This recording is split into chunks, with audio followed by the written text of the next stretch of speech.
महाराज की जय, सदगुरुदेव भगवान की जय, बोल हनुमान जी महाराज की जय। राखो मेरी लाज सभा के बीच, पवन सुत अंजनी के लाला। बोलो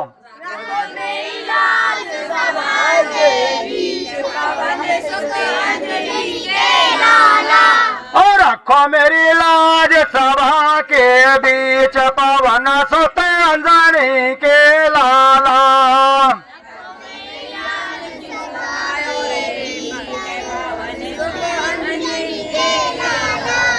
पवन सुत अंजनी के लाला, पवन सुत के सर के लाला।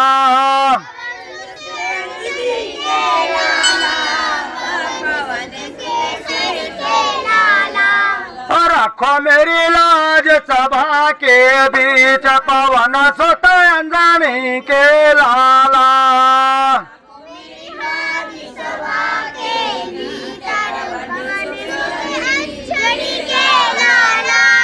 काहे की तेरी करो आरती, काहे की तेरी करो आरती,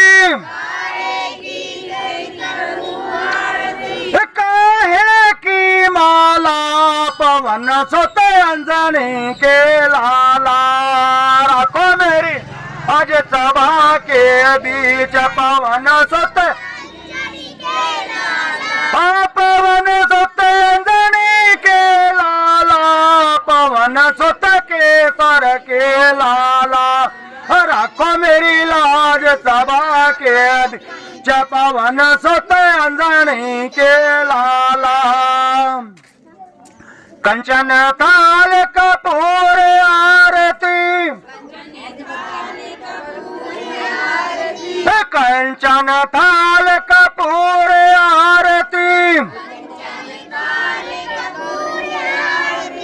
फूलन की माला पवन सुत अंजनी के लाला। रखो मेरी लाज सभा के बीच, पवन सुत अंजनी के लाला, पवन सुत अंजनी के लाला, पवन सुत के सर के लाला। रखो मेरी लाज सभा के बीच, पवन सुत अंजनी के लाला। काहे को तेरा भोग लगाऊं, काहे को तेरा भोग लगाऊं, काहे को चोला पवन सुत अंजनी के लाला। रखो मेरी ला सभा के बीच, पवन सुत के लाला, पवन सुत अंजनी के लाला, पवन सुत के सर के लाला। रखो मेरी लाज सभा के, पवन सुत अंजनी के लाला। लड्डू चूरम का भोग लगाऊं, लड्डू चूरम का भोग लगाऊं, सिंदूर का चोला पवन सुत अंजनी के ला। रखो मेरी लाज सभा के, पवन सुत अंजनी के ला, पवन सुत अंजनी के लाला, पवन सुत के सर के लाला। रखो मेरी लाज सभा के बीच, पवन सुत अंजनी के लाला। रखो मेरी लाज सभा के बीच, पवन सुत अंजनी के लाला।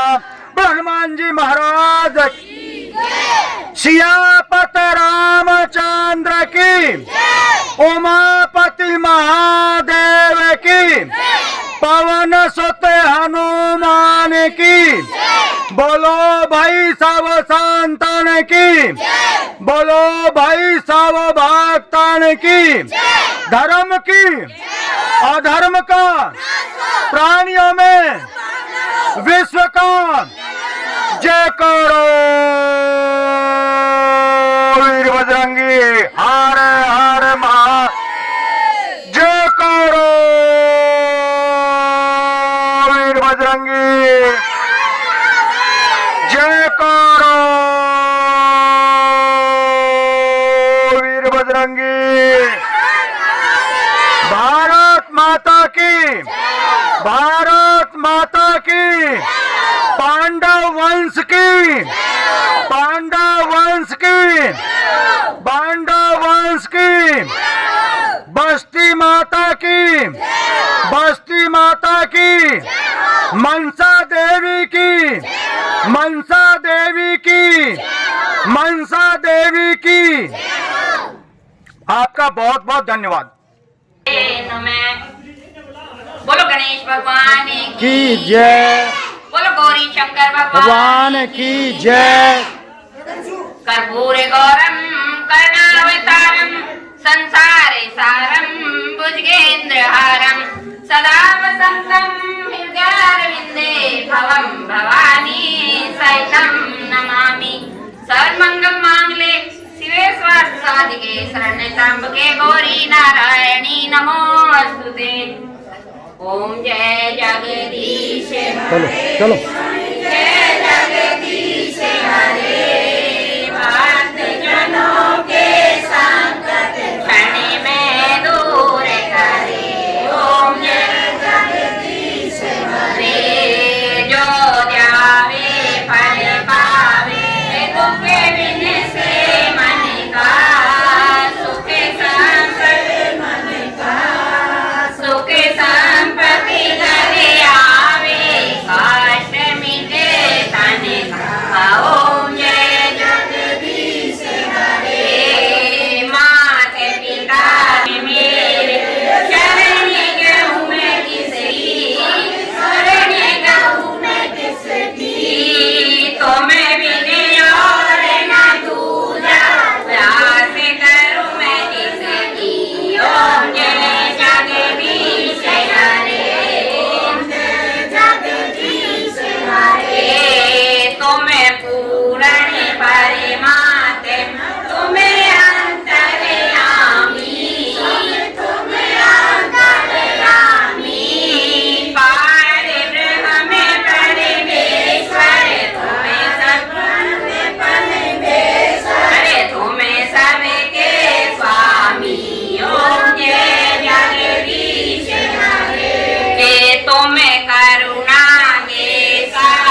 धर्म की, अधर्म का, प्राणियों में, विश्व का, भारत अखंड हो, भारत भारत, गोहत्या बंद हो, गोहत्या गोहत्या गोहत्या।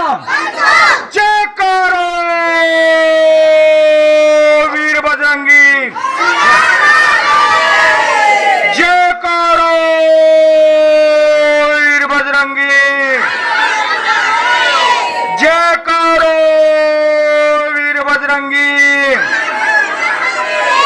आप सबका बहुत धन्यवाद। प्रभात फेरी का समय हो गया है, अभी इंतजार करनी है या आगे प्रोग्राम बढ़ाना है? हमारे पूर्वज कुंतल परिवार के बुजुर्ग, उनको हमारे परम आदरणीय चाचा जी रमेश शास्त्री जी पगड़ी समर्पित करते हुए, और जो हमारे बुजुर्ग 60 साल से ऊपर की उम्र के हैं, वो सब कृपया पगड़ी धारण कर पांडव वंश की मर्यादा को बनाए रखने में मदद करें। आप सब पगड़ी धारण करें। प्रभात फेरी में आप सब पगड़ी के साथ रहेंगे, पगड़ी हटाएंगे नहीं। सामाजिक पटल पर जब भी आप जाएंगे, पगड़ी के साथ जाएंगे। आप राजवंशी हैं, आप अपना इतिहास भूल गए हैं, इसलिए मैं 2 शब्द बोलना चाहूंगा जो गपशप करने लग रही है ना। एक्चुअली हमारी जो माताएं हैं ना, बहन बेटियां माता हैं, इन लोगों का तो पता नहीं गपशप से पेट भरता ही नहीं है। ये लोग तो बस अपनी जो बात आ गई तो आ गई, बस उस पर कभी सुनना चाहिए, बात सुननी चाहिए। ये कुंतल वंश राजवंश है, लोग भूल गए हैं। हम लोग जैसे एक शेर का बच्चा गीदड़ों में रह करके गीदड़ों जैसा व्यवहार करने लगता है, हम लोग राज परिवार के लोग, पांडव वंशी लोग उसी तरह से साधारण लोगों की तरह व्यवहार करने लगे हैं।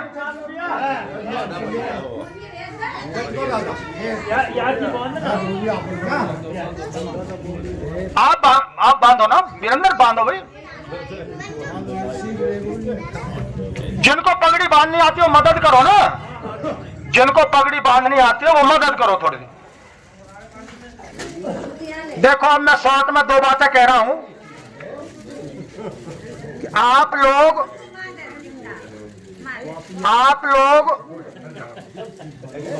कुंतल परिवार से है, ये राजवंश परिवार है। 1192 तक आपके बुजुर्गों ने उत्तरी भारत के अधिकांश भाग पर, भाई मेरी बात अगर ध्यान से सुनोगे तो मैं कहूंगा, आप लोग तो बहुत बातें करोगे ना तो फिर मैं कुछ कहूंगा ही नहीं, मैं बोलूंगा ही नहीं। भगवती को शंकर भगवान ने बहुत समझाया कि भगवती ये साक्षात परमात्मा ही राम के रूप में है। नहीं मानी भगवती, माता का ही तो स्वरूप है। जितनी भी स्त्रियां हैं, बहन बेटी हैं, चाची ताई हैं, सब वो भगवती का ही स्वरूप है। भगवती को बहुत समझाया शंकर जी ने कि ये भगवान का ही रूप है। तो पार्वती क्या कहती है, भगवान का रूप कैसे हो सकता है, तो रोते फिर रहे हैं। जनानी के लिए तो जंगलों में रोते फिरते हैं, ये कैसे भगवान हो सकते हैं। शंकर जी ने बहुत समझाया, बहुत समझाया। अब माताओं की आदत होती है, मानती ही नहीं है, जिस बात पर के अड़ जाएंगी बस अपनी बात। अंत में क्या हुआ आपको पता है, इतिहास आपने खूब पढ़ा है। वो परीक्षा लेने चली गई रामचंद्र जी के, और उन्होंने जाते कह दिया कि भगवती माता आप शंकर जी को छोड़ के अकेले कहां घूम रहे हो जंगलों में, पता नहीं इतिहास आपको। और उसका रिजल्ट क्या हुआ, अंत में माता को अपने ही बाप के हवन कुंड में जलकर मरना पड़ा। तो भगवती का स्वरूप है, ये लोग मानते कम है। मैं केवल 2 मिनट आपकी ले रहा हूं, 2 मिनट सुन लो, फिर घर जाके खूब गपशप करना। भाई मैं आपसे एक चीज कहना चाह रहा हूं मेरे पास एक ऐसी दवाई है जो मैं सबको देना चाहता हूं। एक ऐसा रसायन मैं लाया हूं जो बहुत ही कीमती भी है और बहुत सस्ता भी है, और मैं कैमरे के सामने ये बात कह रहा हूं, और वो चीज आज देकर के जाऊंगा जो मैंने अब तक के जीवन में मंथन करके और जिस निचोड़ पर या जिस चीज को मैंने प्राप्त किया है जो बहुत ही कीमती भी है और बहुत सस्ती भी है, वो चीज आज मैं अपने परिवार को, कुल को, समाज को देकर के जाना चाहता हूं। हर समस्या का हल है। लक्ष्मी की कमी हो तो पूरी होगी, घर में बीमारी हो तो दूर हो जाएगी, कोई कलेश हो तो दूर हो जाएगा। अगर मान लीजिए कहीं कोई विरोधी आवाजें आपस में, एक ही परिवार में कई बार विरोध बन जाता है, आपस में विचार नहीं मिलते हैं, तो उसका भी इलाज है, सबका आपस में प्यार बन जाएगा, भाव भक्ति भाव बन जाएगा। वो चीज मैं आपको देना चाहता हूं। बताओ, इतनी कीमती चीज भी आप लेना नहीं चाहते। अब आप मेरी बात सुनो, ज्यादा ना कह करके, प्रभात फेरी का समय हो गया, हमें आगे बढ़ना है। आप जो पांडव वंश में आने वाली पुत्र वधू हैं, मेरा भाव समझना, जो इस पांडव वंश में साल 2 साल पहले शादी होकर के आई हैं, 4 साल पहले, 5 साल पहले, 6 साल पहले, उन माताओं पर, पांडव वंश में आने वाली उन माताओं के ऊपर जिम्मेदारी है कि वो अपने बच्चों को बचपन से ही संस्कार दे, और मेरे कहने से एक संस्कार दे दे, सुबह और शाम बच्चे को संध्या कराना प्रारंभ कर दें। सुबह शाम संध्या का मतलब है गायत्री मंत्र का जाप किया जाता है, 2 मिनट 4 मिनट। घर की कोई बुजुर्ग माता अपने घर परिवार के बच्चों को, आस पड़ोस के बच्चों को लेकर के सुबह 5 मिनट 7 मिनट 10 मिनट बैठ जाए, खेल खेल में बच्चों को गायत्री मंत्र का जाप करवाएं। ऐसे ही शाम को बैठ जाए। जैसे बच्चे का ट्यूशन का टाइम फिक्स होता है, स्कूल जाने का टाइम फिक्स होता है, ऐसे ही एक प्रचलन प्रारंभ कर दो पूरे गांव में कि बुजुर्ग लोग या बुजुर्ग माताएं छोटे बच्चों को शाम को बिठा लें, 2 मिनट 4 मिनट 6 मिनट, और उनको संध्या कराने की आदत डाल दें। 100 बीमारियों की एक दवा है। जो बच्चा बचपन से सुबह शाम संध्या करता है वो कभी भी क्लास में फेल नहीं होगा। मैं गूठा टेक करके गारंटी से लिख करके जा रहा हूं, वीडियो बना रहा हूं, इस पर ये हमेशा रिकॉर्ड रहेगा। दूसरा, वो बच्चा कभी भी अनएम्प्लॉयड नहीं रहेगा, उस बच्चे के अंदर कभी भी हीन भावना नहीं आएगी। आप समझ रहे मेरी बात? तो अब ये जिम्मेदारी है हमारी बुजुर्ग माताओं के ऊपर कि वो अपने घर में पास पड़ोस के 2-4 परिवारों के, कुनबा के, जहां भी जितना भी संभव हो, उन सबको सुबह शाम की संध्या कराना प्रारंभ कर दें। आप 6 महीने तक नियम बना लें बच्चों का। 3, 4 साल, 5 साल का जब बच्चा हो जाए तो तभी से उसका नियम बनाना शुरू कर दें, और वो फिर पूरे जीवन भर उस नियम को अपनाए। कभी भी उसके जीवन में कोई भी अप्रिय घटना, कोई भी विपरीत घटना उसको डिगा नहीं सकती। तो सियापत रामचंद्र की, उमापति महादेव की, बोलो भाई सब संतन की, बोलो भाई सब भक्तन की, धर्म की, अधर्म का, प्राणियों में, विश्व का।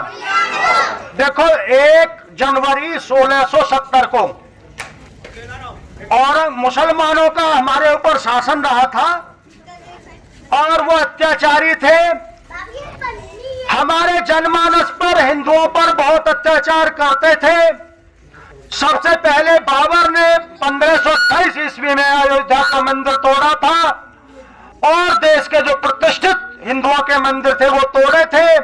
उसके बाद बाबर का बेटा रहा, उसके बाद उसका बेटा अकबर रहा, और अकबर के बाद शाहजहां, और अंत में औरंगजेब रहा। औरंगजेब के टाइम में औरंगजेब ने अप्रैल 1669 को एक आदेश पारित किया था कि कोई भी हिंदू इकट्ठा नहीं रहेगा। मेले वगैरह में जैसे इकट्ठे होते वो नहीं जाएंगे, जितने भी मंदिर हैं सबको तोड़ा जाएगा। श्री कृष्ण का मथुरा में जन्म स्थान में 30 मंजिला मंदिर था, उसको भी तोड़ने का आदेश दे दिया था। और टैक्स लगा दिया था जजिया कर, यानी कि कोई हिंदू अगर तीर्थ यात्रा पर जाएगा तो उससे टैक्स लिया जाता था, लगान लिया जाता था। इस तरह से हिंदुओं की बहुत ही कमजोर उन दिनों में परिस्थिति थी। तो मथुरा में हमारे कुल के ही मुख्य रूप से जाटों के गांव में, कुंतल वंशियों के गांव में, उनकी एक पंचायत हुई थी। गोकुला जाट है, उनको उस सभा का अध्यक्ष बनाया गया था और यह निर्णय लिया गया था कि भाई अब करो या मरो, अब क्या कर सकते हैं।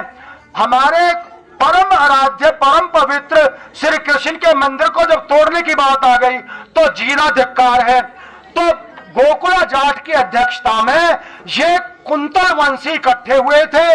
इन्होंने हाथों में लाठी डंडे तलवार जो भी चीजें उनके पास थी उन किसानों ने लिए थे। औरंगजेब की सेना के खिलाफ ये लड़े थे। मैं शॉर्ट में बता रहा हूं, लंबा नहीं बता रहा हूं। 5 दिन युद्ध चला था। उधर तोपें थी, उधर बंदूकें थी, उधर ट्रेंड सिपाही उनके थे मुगलों के, और ये सिंपल किसान थे। हमारे बुजुर्ग भी उस समय चेती खेड़ा नाम का एक गांव है जो ब्रज भूमि में है, खुटेला पट्टी के अंदर है, गोवर्धन के पास। हमारे बुजुर्ग भी वहीं पर रहते थे। जब ये युद्ध हुआ 1669 में, तो दिसंबर 1669 में औरंगजेब खुद एक दिल्ली से बड़ी सेना लेकर के, आगरे की बटालियन बुला करके, और मुरादाबाद से उन्होंने, रेवाड़ी से, अलग अलग जगह से उन्होंने 2-2.5 लाख सैनिक इस तरह से करके बुलाए। और ये जो जाट सैनिक थे, कुंतल सैनिक थे, वो लगभग 18-20 हजार की संख्या में थे। इन्होंने उनसे युद्ध किया था। उस युद्ध के अंदर जो बुजुर्ग माताएं थी उनको छोटे बच्चों के साथ भेज दिया था पहले ही, क्योंकि परिस्थितियां ऐसी थी, कुछ भी हो सकता है। तो वो गांव छोड़ करके सारे बाहर आ गए थे। बाकी नवयुवतियां, बहन बेटी भी इनकी जो जवान थी, और जो लोग थे, बच्चे थे, नवयुवक थे, बुजुर्ग थे, सबने युद्ध में भाग लिया था। वो सब मारे गए थे, या तो युद्ध के क्षेत्र में वो शहीद हो गए थे, या फिर उनको लगभग 10-12-15 हजार के करीब बंदी बना करके और उनकी गर्दन काट करके, वो कुआं आज भी है, उस कुएं के अंदर उन लाशों को डाल दिया गया था। गोकुला जाट, उसका ताऊ और 10-20 और जो मुख्य थे, उनको औरंगजेब ने आगरा में कैद करा दिया था। फिर आसपास के गांव में अनाउंसमेंट की गई थी कि भाई जो इनको चौराहे पर काटा जाएगा, तो फव्वारा चौक नाम का एक चौक है आगरा में, आज भी उपस्थित है, कोतवाली, पुरानी कोतवाली के सामने। वहां पर औरंगजेब ने गोकुला जाट को और इन वीरों को कहा था कि तुम लोग इस्लाम स्वीकार कर लो, तुमको छोड़ दिया जाएगा। इन्होंने कहा भी हम इस्लाम स्वीकार नहीं करेंगे, हमें मरना स्वीकार है। तो जल्लाद से कह करके गोकुला जाट का पहले उल्टा हाथ जो है काट दिया गया था, जिससे खून के फव्वारे छूटे थे। फिर दाहिना हाथ काट दिया गया था, फिर गर्दन काट दी गई थी। और उदय सिंह जी जो उनके ताऊ, जो उनके साथ बंदी थे, उनकी खाल को खींचा था जिंदे जिंदे, उसकी खाल को चौराहे पर। चारों तरफ से हजारों की संख्या में हिंदू समाज ये दृश्य देखने गया था, लेकिन हिंदू समाज क्योंकि लाचार था, वो कुछ कर नहीं पा रहा था। तो वहां पर कई लोग बेहोश होकर के गिर पड़े थे, कई माता बहनें बेहोश होकर के दृश्य गिर गई थी।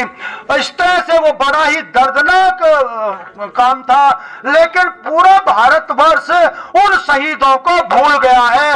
ये घटना हुई थी 1 जनवरी 1670 को। तो 1 जनवरी 1670 को 18-20 हजार खुटेला सैनिक उस दिन शहीद हुए थे। हमारे लिए ये इतिहास छुपा हुआ है, सरकारों ने कभी इसको पढ़ाया नहीं है। अब हमें अपनी जिम्मेदारी समझकर अपने आने वाली संतानों को इस इतिहास को बताना है। इन्हीं सूरवीरों को जो खप गए, कई तो ऐसे परिवार थे जिनका एक भी बच्चा उस परिवार में नहीं बचा। वो सब आत्माएं आज भी भटक रही हैं।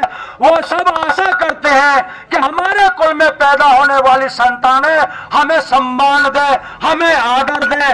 अब हमारा दायित्व बन जाता है उन शूरवीरों के लिए, उन बलिदानियों के लिए, उन देशभक्तों के लिए साल में कम से कम एक दिन तो हम लोग निकालें। तो उन्हीं योद्धाओं की याद में हम लोग आज प्रभात फेरी निकालेंगे और जो भक्त श्रद्धा रखते हो वो कल 1 जनवरी को हम लोग खूटेला पट्टी में जाकर के वहां पर उन वीरों को जिनका कत्लेआम हुआ था, जो हमारे बुजुर्ग थे, उनको कल सुबह 6 बजे दूधवा से निकलेंगे अपनी अपनी गाड़ियों में और वहां जाकर के खूटेला पट्टी तक जाएंगे। फिर आगे आगरा में उनकी मूर्तियां बना रखी वहां जाएंगे और उनको श्रद्धांजलि देंगे। उन्हीं वीरों की याद में आज ये प्रभात फेरी का जो आयोजन है वो किया जा रहा है। तो आप लोग ऐसी भावना रखें कि आज हम जो परमात्मा का नाम लेंगे, जो भी पुण्य हम लोग कमाएंगे, वो पुण्य उन सब वीरों तक पहुंचे जिन वीरों का आज कोई नहीं रहा है, जिनको कोई पानी देने वाला नहीं रहा है, जिनको कोई श्राद्ध देने वाला नहीं रहा है। कितने हजारों परिवार, पूरे के पूरे परिवार खप गए, उनको कोई पानी देने वाला नहीं है। हम उन वीरों को यदि वो कहीं किसी भी रूप में हो, हम उनको कहते हैं, हम उनको वचन देते हैं, हम खूटेला पट्टी के दूधला गांव के पांडववंशी आपको पानी भी देंगे और आपको हर साल इसी तरह याद करेंगे। तो हर साल हम लोग 30-31 तारीख को प्रभात फेरी निकाला करेंगे और 1 जनवरी को खूटेला पट्टी में जाकर के उन वीरों के नाम उद्योग करेंगे, उनको श्रद्धांजलि देंगे, उनको श्राद्ध देंगे, उनको याद करेंगे और उनके वीर रस को सबके सामने प्रचलित करेंगे, बच्चे बच्चे तक पहुंचाएंगे, ताकि आने वाली जो नस्लें हैं वो भी इस तरह की परिस्थितियों से सबक लें और अपने बुजुर्गों को याद करें। आपका बहुत बहुत धन्यवाद है। अब हम लोग आगे प्रभात फेरी के लिए प्रोग्राम आगे बढ़ाएंगे। तो कहां पर है हमारे शास्त्री जी और वो क्या आदेश है, चलें आगे।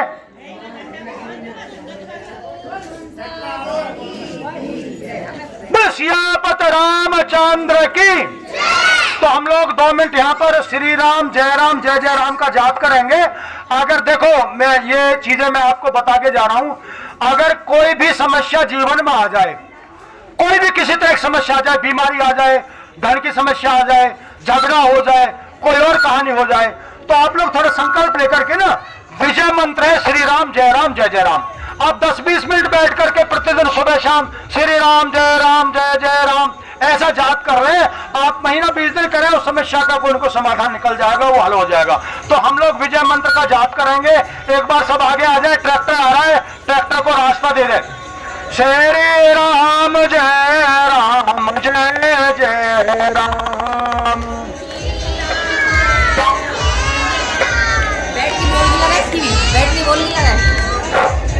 श्री, पहले मैं बोलूंगा, मेरे बाद आप मिलकर के बोले। श्री राम जय राम जय राम। बैनर कौन, बैनर। श्री राम जय राम। ट्रैक्टर आ रहा है, उसको रास्ता दे दो आप प्लीज। ट्रैक्टर आ रहा, रास्ता छोड़ दो, आप आगे बढ़ जाए, मंदिर की तरफ बढ़ जाए, उनको जाने दें।